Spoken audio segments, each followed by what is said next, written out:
Hello, human peoples. You're listening to the podcast network of Gamefully Unemployed. To support us and gain access to great exclusive podcasts like Fox Mulder is a Maniac, Tom and Jeff Watch Batman, Star Trek The Next Futurama, and our latest show, Spiel Boys, head over to patreon.com/gamefullyunemployed. We do game streaming, movie nights with our patrons every Friday night, and you can even commission your own podcast about anything you want. Literally anything, within reason, and we have to do it. You are quite frankly out of excuses not to go visit patreon.com/gamefullyunemployed. That's patreon.com/GAMEFULLY unemployed, which is spelled like it sounds.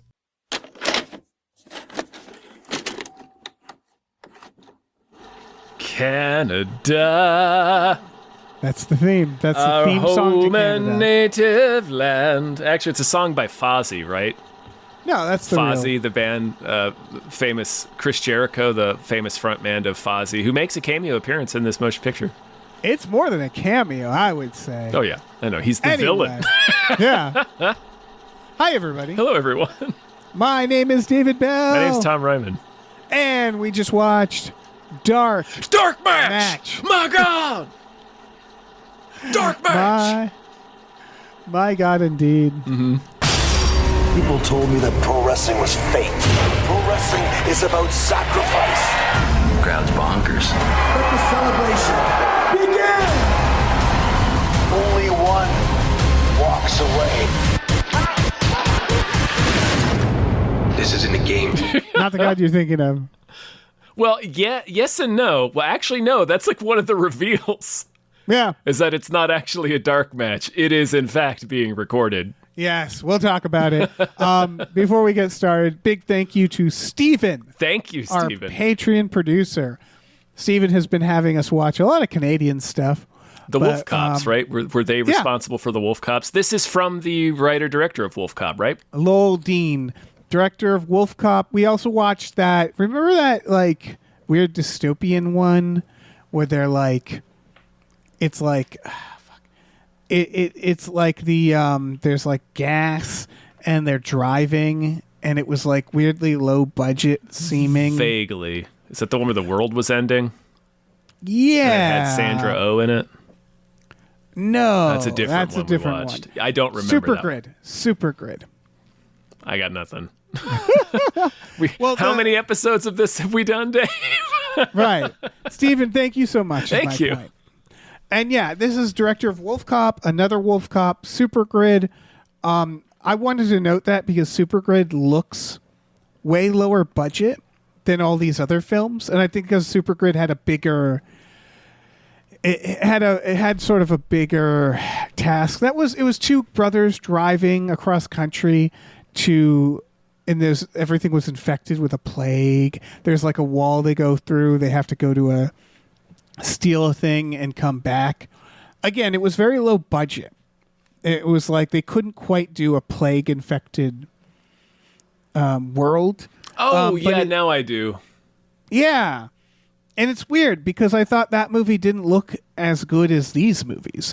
There's like, I don't know if it was the production company or the budget, but it was just an interesting, like it wasn't a bad movie.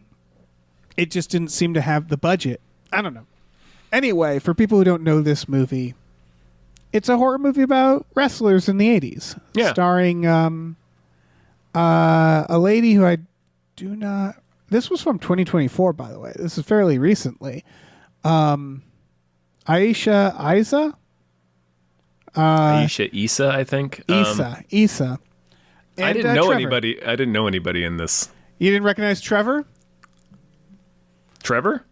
Jolene is literally Trevor from GTA. He is the voice and the He face. sure is. Yeah. He's also playing Kevin Sullivan, which is going to mean something to a few people listening to this. Right. Yeah, he is he is the voice of Trevor, but yeah, he is also clearly Trevor was based off of him. Yeah, he just looks yeah. like Trevor. Yeah, with a mustache. You didn't recognize Jonathan Cherry? Well, I know. I recognize he's the Yeah. only guy I know, and that's the Wolf Cop guy. He's the friend from Wolf Cop. He's the Final Destination 2 guy that gets bisected by the fence. Yeah. He's in all these movies. He is I do cocaine face, and so like in Final Destination 2, he's constantly snorting things. Yeah. And And all three of these films we've seen him in, both Wolf Cops and in this one, he's just drugs made man. Yep, Wolf Cop's in this too. He's Lazarus Smashley. That's Wolf He Cop. is, yeah. Yeah. He just gets straight set on fire. He does. And then Chris Jericho's there. Chris Jericho's the bad guy. Chris Jericho is also playing Kevin Sullivan, but the character Kevin Sullivan portrayed on television. How'd you like this movie? I liked it a lot. Yeah, this is a delight. It's I think this looks better, and the Wolf Cop movies look better, even though they must be lower budget. Just because of the locations, if nothing else.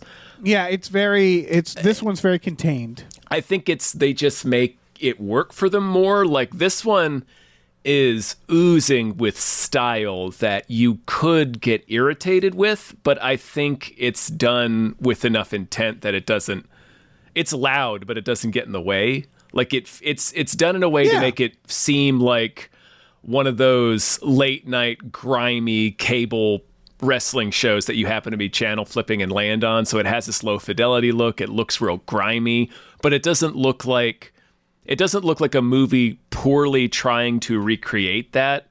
It just looks like a grimy movie. So that like when they reveal that it takes place in the early 80s, I was like, oh, because there's nothing really to indicate that for a minute.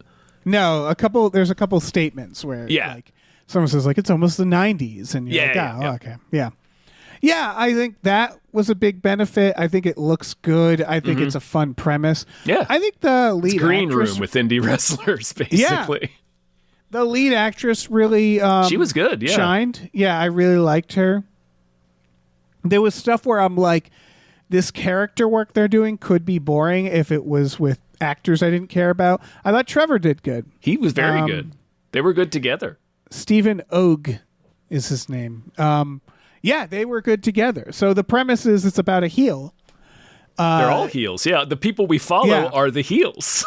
It's the heels who are and their dirtbag manager. Yep, he's the promoter. And our main character, our main character Misbehave. She there were some good names. Thick and Thin. What were they called? The Bible Belt? I think so, yeah. I think so. That's perfect.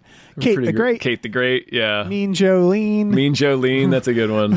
There's some solid names in here. His Rusty Beans. Rusty Beans, yeah. Yeah. That one is delightful. That Kid one's Humble. so good. Yeah. And of course, Enigma, the luchador. I loved Enigma. Amazing. He stays in character the entire time. He has never one takes line. off the mask. Yep. He says kayfabe. Yeah. And it's Perfect one line. perfect. It's perfect. He's played by an actual like a WWE guy. I'm He's played certain there's actual wrestlers in this, yeah. Because this is such. I mean, anyone can enjoy this, but like if you have any level of experience in indie wrestling, like either as a fan or being involved in a local promotion in some way, like this is going to hit even more. Yeah. Like Green Room, like in Green Room, if you've ever been in like a garage band and have done like little mini crap shows at random bars in the country, then like that movie is gonna everyone's gonna hit with you a little bit more than it would otherwise. Yeah, resonate because more. it really shows. Because the immediate question with some of these is like, why would they go here? And it's like, well, because it's not the worst place they've been. That's the world you're in. Yeah. They even say it where she's like, "This is weird," and he's like, "It's not the weirdest place. We've done weirder." And even when they see that everybody has guns, it's like, yeah, it's a wrestling show in the country. Yeah. Everyone here is armed. It's the 80s. It's the 80s, man. Yeah. So I mean, it doesn't matter what decade it is, honestly. Yeah. That goes a long way. It was the same thing with Green Room, where it's like, this is sketchy as hell, but we're in a scene that's sketchy as hell. They're even like, these are Nazis, and that they play Nazi punks off specifically to antagonize the Nazis. They realize they're in a Nazi club, yeah. Yeah. Run by Patrick Stewart. Mm-hmm. God, I gotta rewatch that movie. That movie rocks. But bit of a tough watch. Yeah. It's been a while. It's been long enough that I don't remember. Anton Yelchin. Oh, Anton. He got Final Destination in real life. That shit is horrifying. He really did. Yeah. Anyway. So yeah, the premise for this, if people haven't seen it, is group of heels. They're on the road. They get called to a show for $50K, and he's like, "That's huge. I'm rich." Well, you laugh, but like It's the 80s. It's the 80s, and they're indie wrestlers. Yeah. So he tells the rest of them how much they're getting paid, and they're all like, "Yeah, Yeah. like, let's go." Yeah. So she doesn't want to be a heel. They're splitting 50K 10 ways. Yeah. I don't even know if they're splitting because he says you get 15% of the gate. They're not exactly. They're splitting 15% of the doors, but they're splitting. So they're splitting 15% of 50K. Yeah. And like After Rusty $150. Beans recoups expenses. Yeah. Right up his nose. Yeah. A lot of cocaine and gasoline. Yeah. Very little water. No, you don't need the water. Very little water and food. Yeah. It's mostly cocaine and gasoline. Sorry. Yeah. No, it's all you need. Yeah, and she's in a relationship with Trevor, Mean Joe Green. Yeah, with me, Jolene, Trevor. Me, Jolene, yeah. He is so obviously Trevor that I can't believe it didn't click that whole time. I was watching it. I was like, I knew he was familiar. I knew he was familiar. I just assumed, he must have been a Wolf Cop, or he's just some other character actor that I know and I'm just not recognizing him yet. He is fucking Trevor. That's why I know him. It's literally just, it's Trevor. Oh, man, very different character in this movie. Yes, he's actually very sweet in this. He's he's like a good guy in this. Yeah. It was weird to see like sweet, nice Trevor. He's got range. Yeah. But yeah, it's an interracial relationship, so like they're kind of concerned about that. They're keeping it It's hidden. the 80s. Yeah. It's the 80s, and also it's wrestling, and wrestling is very racist and homophobic. And a lot of, particularly in this time period. And Mean Jolene. Anyway, you guys know what I mean. I'm not saying it as a whole. It's just there is a lot of that in that industry. Okay. There's an overall commentary about the this era and the obsession with wrestling. Yes. Like it's almost like a cult, one would say. And the heels are seen as like, bad, like. Well, and they're literally it's driving separately to maintain kayfabe, and and it's like they're kind of booed and spit on, and it's like it's too much, Well, the biggest, honestly, that's the crowd's getting really nasty, but like the scariest or the most unsettling one is when Misbehave walks out. It's dead silent. Oh yeah, she gets no entrance music. There's no crowd reaction. Yeah. They just hate It's just silent.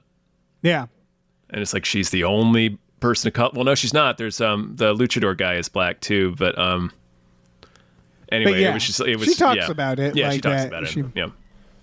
And yeah, Kate the Great is the face, and like it starts with her wailing on her a little too much. But Kate is weirdly not weirdly, but she's like forgiving. She's like, "Hey, we're wrestlers," And she seems kind of like really, an ally at first. Yeah. She seems like somebody that you get why she's like getting the big push in the organization. You're like, oh, okay, you're a little annoying, you're a little bit much, but like you're still kind of fun. You can take the hits, you can roll with the hits. Like you can take it as well as dish it out, so you're okay. Yeah. This movie does a good job, I thought, of slowly. It's hard because I almost wish I didn't know what it was about when I started. You kind of don't. I didn't really look into it much. I mean, obviously, something is going to happen, and it's going to be related to the occult because the T and dark match is an inverted cross crucifix. Yeah, and the opening has like a little and I guess that's what I mean is like it does a really good job at slowly making you realize what's happening and giving you little things because they drive to this thing. And like Kate the Great is just rolling with it. They got there. Oh no, they got there with her, but like some of them got there before. And you see this place and they're like, what the fuck is this place? And it kind of looks like a hotel. Like it has separate rooms. Separate and it's like maybe it's it's like some rich guy's place or something. And you don't really think about it because it's night. And it's rural. Like, it's not weird. We can't get into this. We can't stress this enough. This might even be the barn from Wolf Cop. But like, it's a barn party. It's a barn wrestling match, and it's just not that weird. Like, for this scene, it's not weird. Like, driving out onto grass, like completely away from streetlights or phones, toward a dark barn where you're going to be wrestling a stranger. That's not weird. That's like par for the course. I think about like when I went to Slab City when I was at Craft. Yeah. It was like we're just crashing in this weird bus, and like it's just like, you know, if you want to have an adventure, you have a fucking adventure. You know, you gotta sleep in weird place, but at night it looks even less like it's like they're having a huge party. There's booze. There's lots of people. That's the thing, is it's the camaraderie is usually what you can depend on, because it's like, you know, no one's acting weird. Nobody's acting that weird. It's the situation can be as fucked as possible. Like, but it's when the people are weird that you're like, okay, this is strange. Like, they do a really good job with that slow, because like they all start getting high and drunk, and there's this like slow haze in the air. I love this party scene and how it felt. It felt like a party. I don't know how to describe it. Like gradually disorienting. Yeah, and like it had that vibe of a party you're getting too drunk at or too high at, and then like Rusty gets tied up and branded. And like Trevor gets drugged, and he realizes something is wrong, and it's like it all just kind of fades, and then they wake up the next day, and that's when you see the place during the day and stuff. Like the rooms are creepy, like they have like they're not creepy, but they're just like they're a little creepy. They got all this iconography hanging up. They start playing music on loudspeakers. Everybody's going to breakfast, and you realize like, oh, cabins, remote location. I know, like there are other organizations that have this set apart there, and you just like, and there's symbols on these banners, and you're like, oh, sweet. I think we just booked a pay-per-view at Jonestown. Yeah, like now that I see this place in the light, it's starting to look a little creepier. I see what this is. I don't think they're going to give us $50,000, guys. Yeah, I don't think we're seeing that money. I don't think we're seeing much of anything. Yeah. They're still rolling with it though. Again, this would be the moment. Yeah, it's still not like, walk away from $50,000 weird.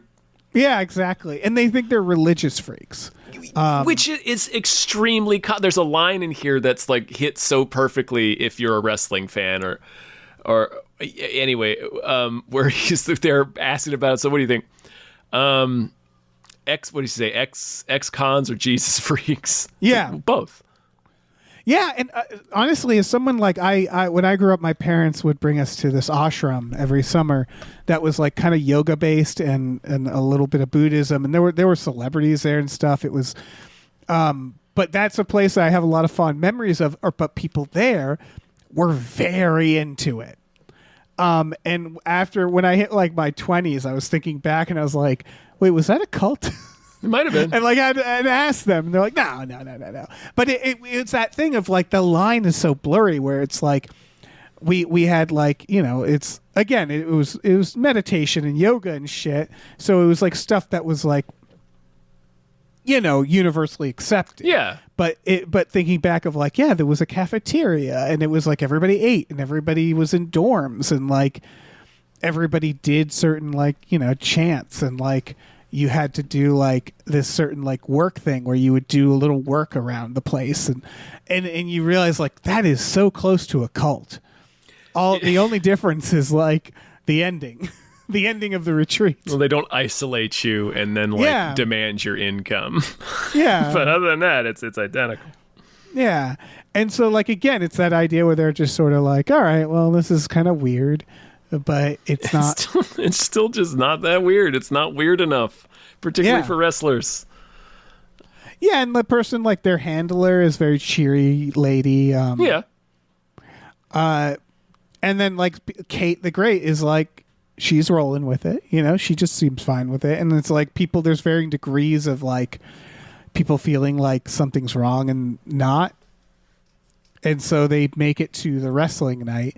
And yeah, that's when things go wrong. And it's basically what if wrestling was real. Like, that's what it comes down to, right? Is like each match is basically like one person has to die. Yes. And it's a sacrifice. Yeah. And matches like this that are quote unquote real do exist. Oh, yeah. The only difference is they don't murder each other at the end. Right, where it's like, oh, we're going to get a pretty intense in this match. And Yeah, it's we're like, I gonna- remember then the wrestler with the stapler, where you're like, yeah. It's even more intense than that, dude. Look up death matches. Ooh, fun. Oh yeah. I mean, one of the guys in the wrestler, the Necro Butcher, he's like, he does a lot of anyway. Yeah. It's stuff like people getting body slammed through razor wire, glass, Oh, yeah, fire. They just mutilate each other in the ring, and it's Again, where it's like, all right, if the price is right. Like, exactly, all yeah. right, And there's, as I understand it, there's not a lot of choreography to it. You're just like cutting the other dude up, Right. like the match that David Arquette did. So yeah, it's just yeah. Yeah, the line is it's a very good group of people to lure into your death cult because their line is different than other people's Exactly. lines. Yeah. And so yeah, they start like It's Basically, it's it like a seems like questionable the- line in like real life wrestling. Sorry, it's Oh, yeah. it's interesting to go from that perspective because like it's come up like if you watch Dark Side of the Ring in like the New Jack episode or like the David Arquette thing where it's like he agreed to a Right. certain level of violence, but then like he gets like the side of his neck cut and he's like okay, we got to stop this. Like it's like, so how much you've agreed to violence up front, but you Yeah. get in there, so what happens if the You other get worked guy up. goes overboard? It's like, well, you agreed to this. I was like, yeah, but not that. So it's like, Yeah. well, where's the line? You know?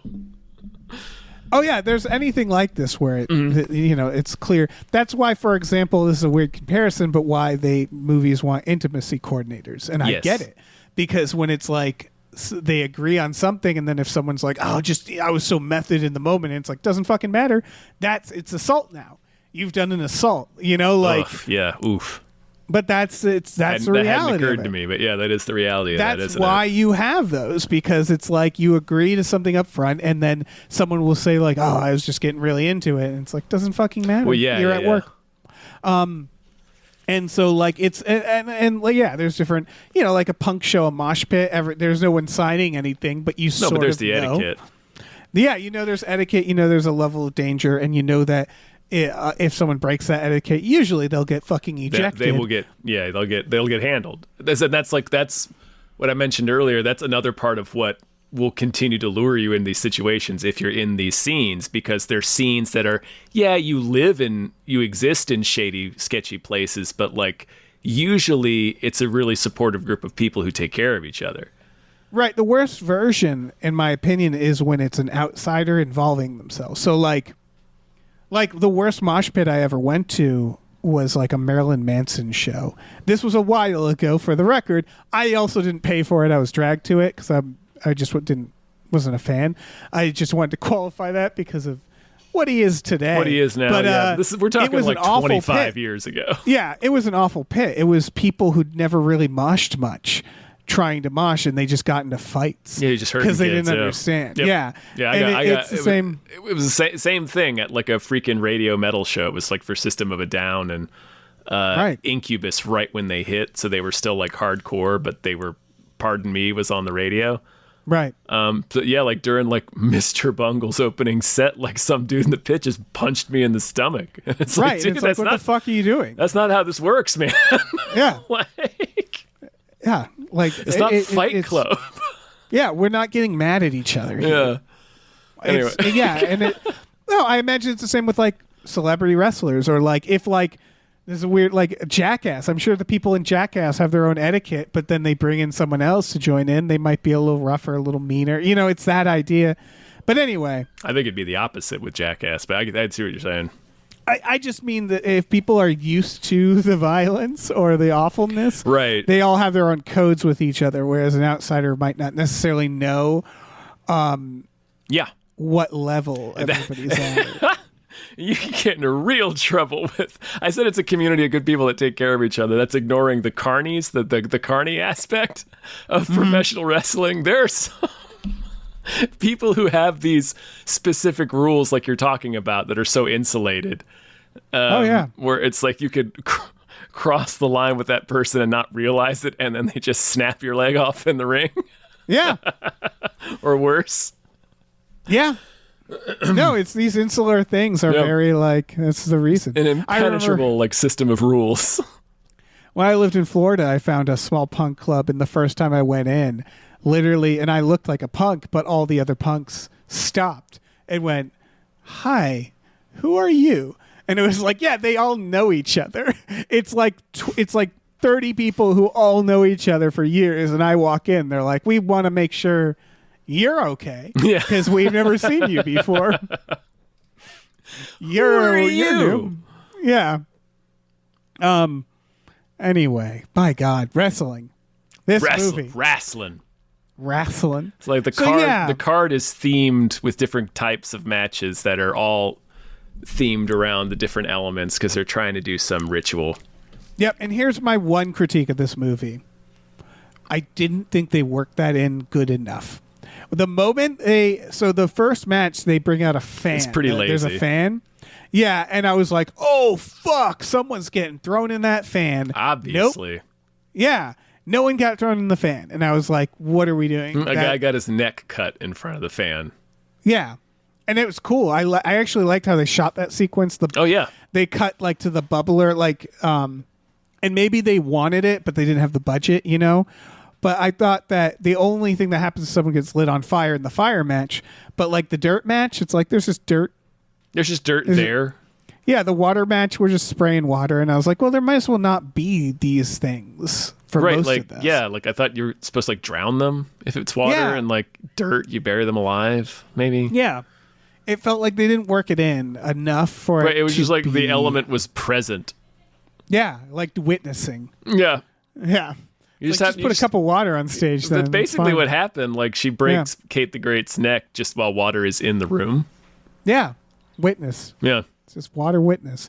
So like that's, and I really like this movie, but that was the only thing that I was like, Yeah. I wish they had worked that in a little more. Yeah, I was a little disappointed because the offer is like, oh, okay, this will Yeah. be fun, and then you get it. Oh, they're just okay. I mean, it's still fun, but they're not doing the thing you expect, Yeah. which would have The been reveal- really fun. Yeah. Because The twist- wrestling is already so gimmicky. Like, just do the. Yeah. They must not. I'm sure they didn't have the budget for it, but like, I bet that's. Even have like I would- someone I get would- electrocuted in the water. or Right, something, yeah, you something. know? But I bet that that's maybe how they envisioned it at one point, was being able to do like the horror version of all those famous wrestling gimmicks, like the buried alive match, the casket Yeah, match, exactly. Hell in a Cell. Again, it did feel like what if wrestling was real in Yeah. that, like, yeah, what if they're actually just murdering each other, and like the Undertaker is actually like a Satanist, and like, Yeah. it's that idea. Yeah, he The was reveal- like the mix between Kevin Sullivan and the Undertaker. He is not the reveal, but one of the reveals is that Kate the Great is in on it. Yeah, So like, Jericho's daughter, the in fa- fact. yeah, the faces, they do a twist. What if the faces are evil? Basically, Yeah, some of them are being compelled. Wolf but Cop. Kate- They have his family. Yeah, well, yeah. He doesn't even stop, drop, and roll. he just runs roll, around Wolf in a Cop. circle. Yeah. Listen, maybe if I'm on fire, I also would have this issue. But I mean, you saw I kept his being face. like, roll. You saw his face. He's on the ragged edge. Yeah, he is. Yeah, if anything, he's welcoming the sweet. He doesn't sweet have cleansing he doesn't flame. have a wife and child. No, he hasn't for years. No, he's just been John Candying across the country, Yeah. dragging a steamer trunk around. Probably Yeah, my has wife his and wife child. in it. Yeah. And they all know it too. He's like, they got my wife and child. And they're like, oh, buddy. Buddy, We all know. that bus got your wife and child. Yeah. So Kate, yeah, she kills Kate the Great, and Chris Jericho is sad. And at first, Yeah, he's gonna blast her. yeah, this was a great twist because you think like, okay, they're Satanists, got it. Sacrifices, got it. But then there's a second twist, which is no, it's not actually that complicated. No, he's just making money. They're just making a snuff film. Just making snuff films. It becomes the plot of the video game Manhunt. Yeah. What's great is that some people still are true believers. Oh yeah, Like It's genuinely hard to tell. It's hard to tell whether Jericho is, because he never actually admits it. Yeah. Mean Joe Lean, Trevor confronts him about it. It's like, do you even believe in Satan? And he kind of does. He avoids the question, sort of.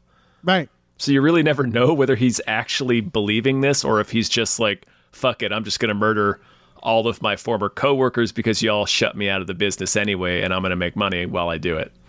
It's great because of the layers. So yeah.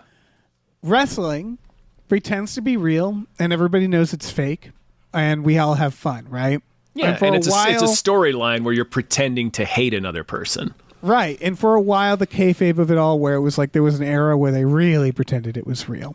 And it was like, seriously, like when Ric Flair was in a plane crash, like they were legitimately afraid because he was in the plane with faces.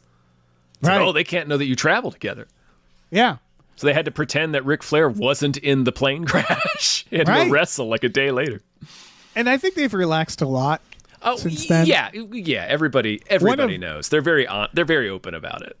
This is a deviation, but I was watching one of the live shows, and I forget which wrestler it was, but it ends with him getting just demolished. And it ends with him just face down on the ring. And the live show didn't cut fast enough. And the last 30 seconds of it before going to ads, he got up and started clapping the audience like, you're the real star. And everybody's like, woo! And you realize, like, it never even clicked in my head. Not only are the wrestlers know it's fake, but the audience does too, because they're watching them shoot a TV show, essentially. Yeah. Like, he just got up and took a bow. Like, hey, I did it. I pretended. Very different than what it used to be back in the day. You'd think they'd drag him off and pretend he's still down until he's backstage. You do it on TV, but he just got stuff, up. But and he just got up like, yeah, we did it.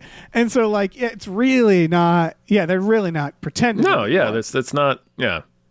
It's great. And that's better, honestly. It's better for everyone. It's better for the business in terms of, hopefully it will eventually be better in terms of getting people like paid properly and proper health care and stuff. Right.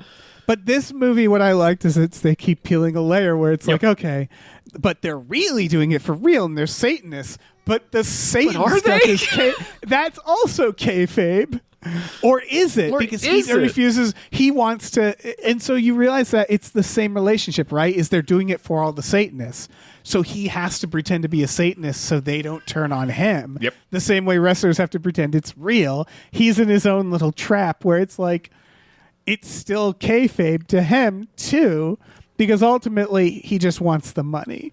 Yeah. And he's getting revenge on the people he views as, ending his wrestling career. Right, because Mean Joe Lean also is like, he did some of the big time stuff, it seemed like, and Chris Jericho. They've been around for a while. You can tell. Yeah. They had a big match back in the day where Jericho was supposed to lose, and he didn't want to lose, so he tries to handle Mean Joe Lean in the match, and Mean Joe Lean pops him one, and that that ended Jericho's career, basically. Yeah. So it's like, and then he just disappeared, started a cult, basically. Yeah. He went and found Satan. Yeah. And so, it's... dresses up like The Undertaker. In the end, Mean Joe basically, makes them all pretend to have escaped. They find a crawl space, a really weird crawl space. It's the crawl. It's kind of the crawl space from Green Room. It is. Enigma gets seemingly murdered. But it turns out he's doing kayfabe. He does pretending kayfabe all the way to the body room. Yeah, but and so I just liked. Yeah, Mean Joe Lean has a good arc of basically no, I want to fucking take on this guy. I have a bone to pick with him. Yeah, I do because at the end of the day, he's just I want to talk to David, because he knows who he is. He's he keeps calling him David, the prophet, the leader. He's like, I want to talk to David. Cut the shit. Yeah. It's very satisfying because basically they take each other on, and then Enigma gets back up. He has the best. Ruins their snuff film. He does. Yeah, he does. He shoots up the control room with an M16, and then he has the best T-Rex surprise rescue, where the henchman, the lead henchman, there's a sub boss bad guy who like has an accent and seems to like really be into the Satanism stuff. You guys, can picture him perfectly in your mind. I liked him and Rusty because like at a certain point he's like, "Give me the mic," and he's like doing it for Rusty, and he's like, "That's." Yeah. Because Rusty has this position where he's the only one for the longest time who knows what's happening, and they have him like they're like, we're gonna kill you and everybody if you don't announce these. Yeah, and because everybody's in the green they keep room, drugging him. Like we see that they keep injecting him with something. So we're watching Rusty just sort of like have this. He tries to kill himself. He puts like glass, piece of glass, yeah, and that's like a wrestling thing because. What happens later is he has the blade in his pocket and he hands the blade to the wrestler, and that's how you either keep it in your mouth or underneath your tape, or the ref has it and they hand it to you. Yep, and that's what happens later. Yeah, it's great. But I like that henchman of being like just that guy's personal bully, basically the whole time. He's beaten up Misbehave at the end, and then Enigma the Luchador just comes flying in with a perfect lateral drop kick and drop kicks this guy onto a post. He's impaled. They do a good idea here is that she swings something at him, it gets stuck, he breaks it off and starts going after her, and then he gets stabbed into the part that he broke off. It was I just like that sequence of like events. I think it was a pitchfork because he tries to stab her with it, gets stuck in the steps. Yeah. And the place gets lit on fire. Mm-hmm. Enigma dies, sadly. He does, yeah. Right, the drop kick is his last. You kind of know he is. After he shoots up the control room, he looks down at his torso. And he's still like actively bleeding, which is in movie language. We understand what that means. You're like, it's like coughing. Oh, he's dying. Sentence. Yeah, it's coughing. It's coughing in the Old West. Yeah, you're like, oh dead. Shit, this guy's done for. And so they... Yeah, but anyway, the drop kick was like his last... That was his limit break. Yeah. And then the nice punctuation, basically. They get Rusty survives, Misbehave survives, Trevor survives. They get the fuck out of there. And the one loose end, the lady who was only like shot in the side in her last moments, goes and sets up the ritual. And a demon shows up. And it ends with Misbehave about to fight the demon. About to wrestle it. Yeah, which is funny because if you could wrestle a demon, I think just a couple cops will take that demon down eventually. I mean, certainly the Macho Man Randy Savage. Certainly, yeah. We're the demon to attack at this point in history, in the 80s. Yeah. While Macho Man still walked the earth. That's true. Yeah, he's the cream of the crop. So. Yeah. Cream of the crop. It's very much... Madness. This reminded me of a VHS segment. Like, I mean, it has the same ending as the... Has the same ending. Well, a similar ending, but I do... It could be a 20-minute short. It really could be. Yeah, it could have been. I'm glad it's not. I liked the whole movie experience, and there's nothing... It could have been a short, but I like it as a feature. Yeah. But as soon as it was happening, like as soon as they stop and they see the demon in the road, like I knew it was going to happen. I was like, oh, she's going to get out and fucking swinging DDT this thing's ass. Yeah. Like, are you kidding me? She's on fire right now. Yeah. It's not meant for a sequel, but I'd watch a sequel where it's her battling demons. Where they're just like tag teaming demons. They give her chains, so she's like Kratos. She's like got a really nice demon fighting weapon. Yeah. Yeah. Chain is a good one. Oh, yeah. Really powerful wrestlers have carried chains. King Kong Bundy. Huh. No, that's not right. Bruiser Brody is who I meant to say. It seems like a good weapon. You could a chain. Chain's a pretty good weapon. Well, it's one of those weapons to me like nunchucks where you're like, if you know how to use it, cool. If you just pick it up, you're like, give me something else. I disagree. I'm not going to be able to do anything with this. Well, I disagree. You don't have to be cool with nunchucks, Dave. All you have to do is hit somebody with it. That's true. And if you think about what nunchucks are, it's like the worst weapon on the Ninja Turtles. Like Michelangelo is a war criminal for wielding those weapons. Like the swords are cleaner than those goddamn nunchucks. The thing is, even when you try to hit someone, imagine you miss, it'll swing and like just hit your arm. Oh yeah, you'll break your wrist instantly. Yeah. That's what I mean. Where it's like, it does seem like a really good weapon. It just seems like it's like Voldo and Soul Calibur, where you're like, if I know how to use them, it's really good. Right, like how but many- if you can't button mash. How many times did Voldo stab himself while he was learning that routine? Exactly. You just can't button mash with nunchucks, and so like You I'd can rather have- can in Soul Calibur with Maxi, that's true. but not with Voldo. You can't. Yeah, I didn't like Maxi. Maxi kind of Nightmare, he's yeah. the Eddie Gordo. Nightmare is where it's at because you actually have to have some finesse. Cervantes, Really? I thought Nightmare was cheap. I think I was a Voldo guy. you need some timing with Nightmare. Yeah, that's true. The big Ivy is sword tough. swings. Ivy is impossible, man. You got to really. If you can use her, you can She's use fucking her. awesome if you can do it. Yeah, to get that Brotherhood of the Wolf stuff going on. Yeah. The bone Cervantes whip sword. is good. Yeah. Yeah, Cervantes is my favorite. Anyway, we're talking about Soul Calibur now. Yeah, and we will continue to. Hold on. Who else? It's a In Soul ghost Calibur? pirate or a demon pirate, actually. What's not to like? Oh, yeah. He's got a cutlass that's also a gun, so he has that move where he fish hooks you and then shoots you. Did that one It's a have great Link? move. Soul Calibur I 4 think they had had Link. Yeah, they had Link. Because they just used, there was a shield sword person, so they could just like paste Link onto that. Oh, yeah. What's her name? I forget. Anyway. I don't know. Anyway, so yeah, Dark Match. It's Dark Match! it's 90 minutes. This is what I mean where it's like, I guess my thought of this is the kind of movie that if put in the wrong hands, you'd really walk away from it going like, well, it should have been a short. Yeah. Where it's like they didn't have much, but it really, for me, like the two leads are very good and everything's well written and they have a nice It's- relationship. it's and a it's sup- like, Oh, yeah. I'm sorry. I didn't mean to interrupt you. no, I'm just kind of, I liked that there was some character stuff that I actually cared about. I was about to say it's mostly character stuff, which is surprising. And like, if the movie was made by a different person or with less skilled hands, like you and I would have had a way bigger problem that with like none of the matches really working the Exactly. gimmick in great.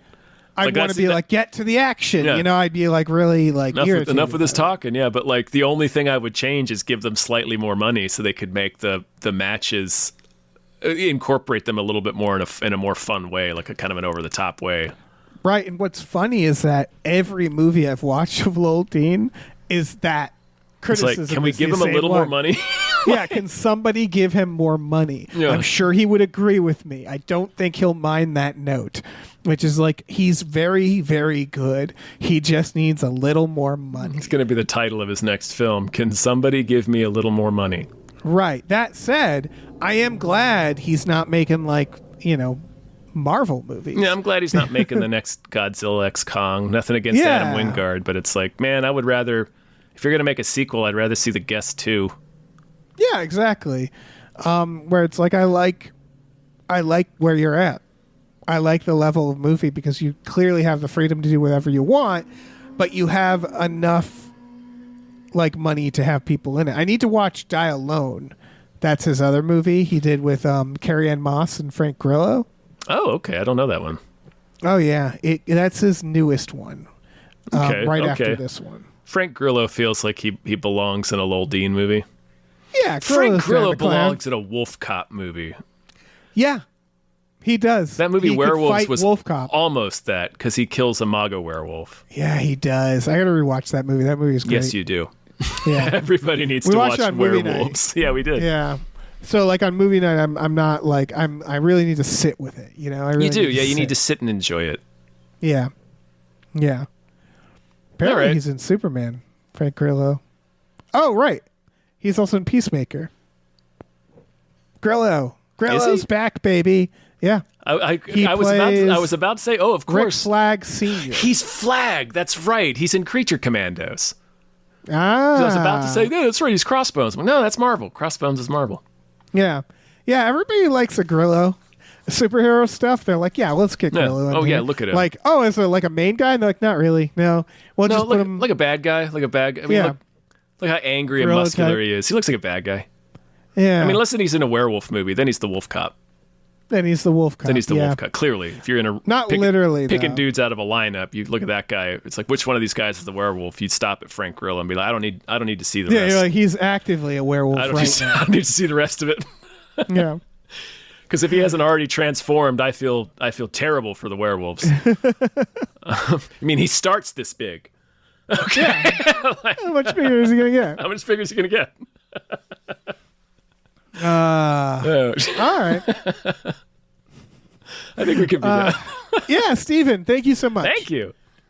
Keep it coming, Steven. Yeah. Thank you. Give us more Lowell Dean movies. I don't care. I think More Canadian movies. that's more Canadian already movies? happening. I think we are covering that. Is this person the one that gave us the Guy Madden movies as well, or is that a different Canadian? Don't recall it. I'm sorry. We seem to have Canadians, Yeah, and that's okay. they're our northern neighbors. In fact, I mean, right now it's clearly they can gloat. They're doing better than us. They do, so, yeah. We have a couple of gloaters. Yeah, that's Got a fine. couple of gloaters. That's fine. We deserve it. But yeah, thank you, Steven. Thank you. Really. No, this is a delight. Yeah. This was through our Patreon, patreon.com/gamefully unemployed, GAMEFULLY unemployed. There's a tier where you can do this, like Custom We Just Watched. We also, for $5 a month, you get exclusive podcasts like Tom and Jeff Watch Batman, Fox Mulder's a Maniac, Star Trek The Next Futurama, Spiel Boys, Himboos, our brand new Supernatural one. We watch movies every Friday night with our patrons. Including both Wolf Cops. Oh, no, Yeah, just I the was first one. I don't think we Just watched the the second first. one. Yeah. We should. But yeah, we should, and we will. It ends in a Wolf Cop hockey match. It does. You remember? That one's fun. Yeah. Also has Kevin Smith. Kevin in it. Smith is the mayor. He's like an honorary He's Canadian. about to say he's an honorary Canadian because he's not actually Canadian, but like Moose Jaws and all the other stuff he wants to make, it's all in Canada. Yeah. Yeah. I get it. Mm-hmm. You look at him and go, he Canada would love this seems guy. Canadian. No American is that into hockey. We also have a store at thegamefullyunemployed.com where you can find a link to our Teespring store. We have all kinds of cool original artwork by cool original artists like Michael Vincent Bramley, Starlene Hodge, Justin Brown, and others. So check that out. Rate and review our podcasts on your free feeds wherever you listen to them. It helps us out. Even if it's not a great review. Just the presence of reviews helps us. We also have a new show called Badical, Badical. Check that out. New episodes are coming. I know I say that all the time, but it's true. I have a baby. It makes things difficult. She's very rude and demanding. Yeah. Bye? I think so. Bye. Hey, listen, our music is produced by Chris Corlew. You can find him on twitter.com as the Corlew or go to shipwreckedsailor.bandcamp.com. Our channel artwork is produced by Michael Vincent Bramley. For more of his work, go to mvbramley.art.